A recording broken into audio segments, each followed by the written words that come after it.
Shalom. First and foremost, I want to give all praises, honor, and glory to Yahweh, Bahasham, Yahweh Shai, Bahasham, Recha Kwadash. Double honors to the elders and the apostles of Great Millstone, and peace and blessings to the elect. And today we're going to go into the book of 2 Chronicles, the 4th chapter. And continuing from the 3rd chapter, right? Once again, being in the process of the building of the temple, right? Including the different, not just the building of, the actual structure of the building, but the materials that were within it, right? That the priests would then use to work, right? Or to minister unto the Lord. So this is 2 Chronicles chapter 4, verse 1.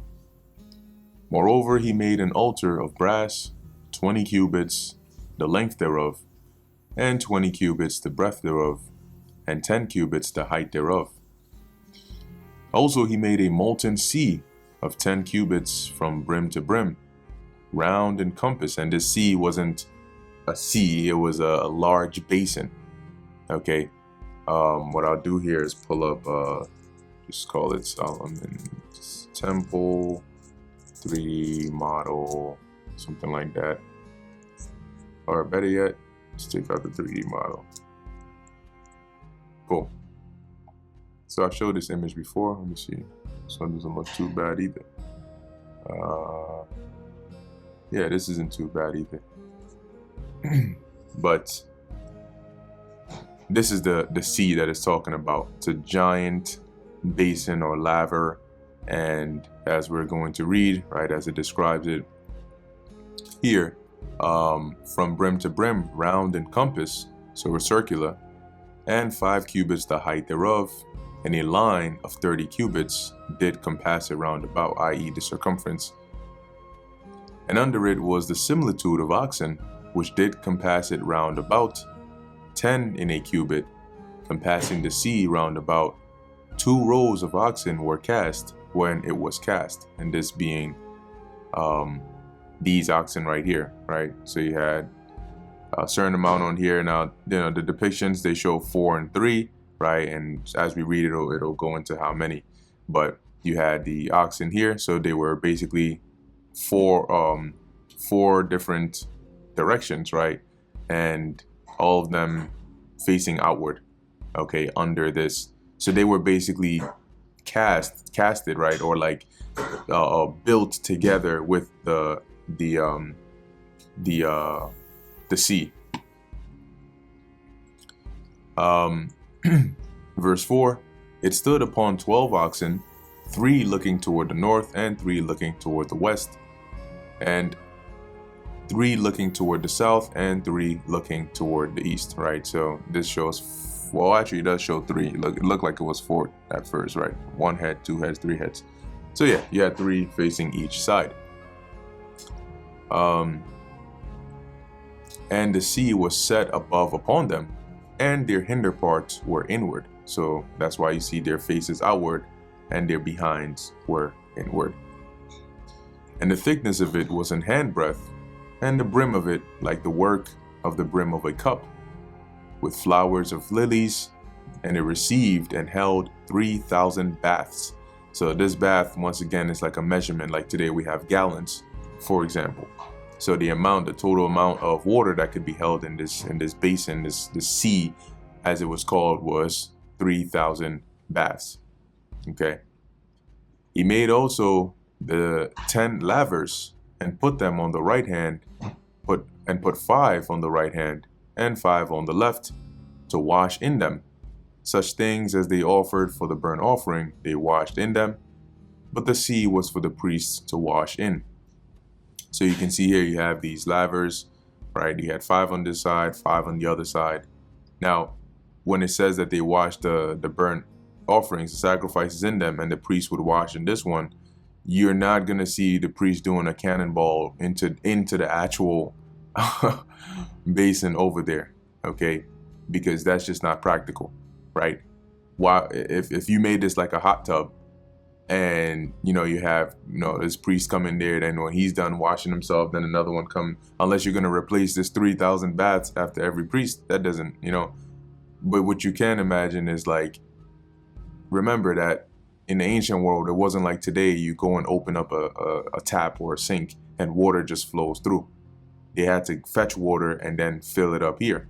So this was easy access, but this water would be used for the priests in terms of their washing, cleansing, all of those things. And this water is where they would fetch to clean and wash the animals for the sacrifice and so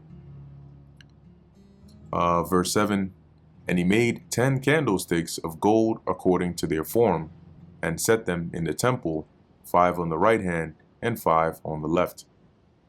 He made also 10 tables, and placed them in the temple, 5 on the right side and 5 on the left. And he made 100 basins of gold. Furthermore, he made the court of the priests, and the great court, and the doors for the court, and overlaid the doors of them with brass. And he set the sea on the right side of the east end, over against the south, the sea being, once again, this where this thing was positioned. And Hiram made pots, and the shovels, and the basins, and Hiram finished the work that he was to make for King Solomon for the house of God. To wit, the 2 pillars, and the pommels, and the chapiters, which were on the top of the 2 pillars. So as we went through in the last lesson, right, a chapiter looks something like this. Right, so you had the chapiter, which is at the top of the pillar itself, right? And then you have the pommels, right? If we look here, pommels. Yeah, we can just do it in the Bible. And they sort of have it looking something like this, right? Like a design of some sort resting upon the top of the chapiter. Right, this is an example they show here, a depiction. You have, I believe these are the chapters here. These are like the wreaths, and or pommels. Yeah, so historically reading it, right, it's not, we weren't there to actually see it. So even these depictions that we see are at best just somebody's idea of what these words are conveying to us, right?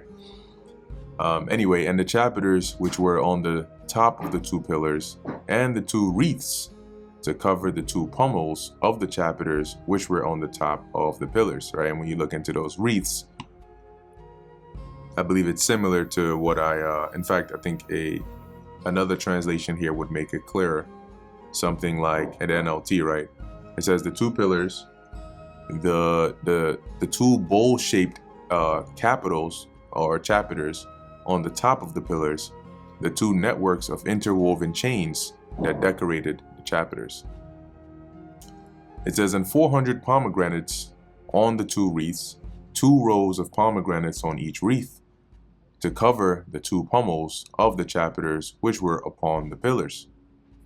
He made also bases and lavers made he upon the bases. And the bases here would be, if we go back and look at this image here, this part on the bottom that allowed you to be able to move these if needed. So like carts that you could place the bases or the basins or the lavers on top. Okay. Because imagine if the sacrifice is here, right? The altar is here, for example, right? They had areas where you would kill the animal, hang it, wash it, and all that. On the one hand, if you needed a lot of water over there, it makes more sense to be able to move maybe one of these over here, fetch the water, use it, and so on, rather than having somebody have to come all the way here with like some scooper or something, scoop the water, come all the way back to, or even bringing the animal all the way here, then using this here, and then that's the problem you would face if this was like stationary.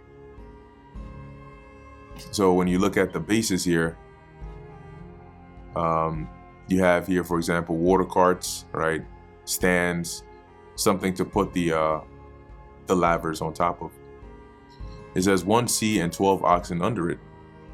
The pots also, and the shovels, and the flesh hooks, and all their instruments did Hiram his father, which that's by translation, right?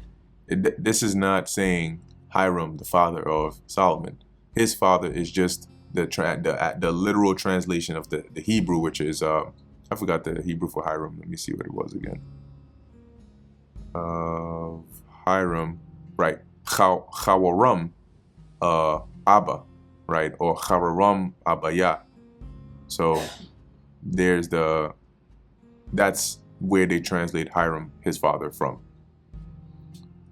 Make, right? So this is what Hiram made to King Solomon for the house of the Lord Yahweh of bright brass. In the plain of Jordan did the king cast them, in the clay ground between Sokoth and Zeredatha. And the plain, meaning like the leveled area, right, of Jordan, near the Jordan River, did the king cast them, these materials, in the clay ground, the ground being like the mound. So in this case, like if you see like a cast mound, or well, it might not be the right term here. Let us, okay, mold, not mound, mold.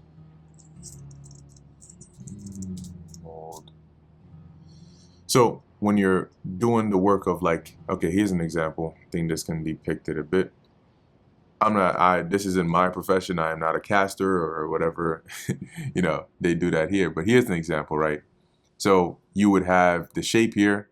In fact, I think when they're making, let me see, casting mold, let's do casting mold sword. Yep. So for some materials, right, you would have something like this, right? I'm sure you've seen it. They pour the melted, whether it's iron or whatever, into it, and then they let it dry. And then once it's dry, they dip it in like water or something like that, and then it becomes like solid, right? And then from there, you have yourself a sword. Well, similarly, you had those molds, those clay molds, that would be the shape of what you were trying to make.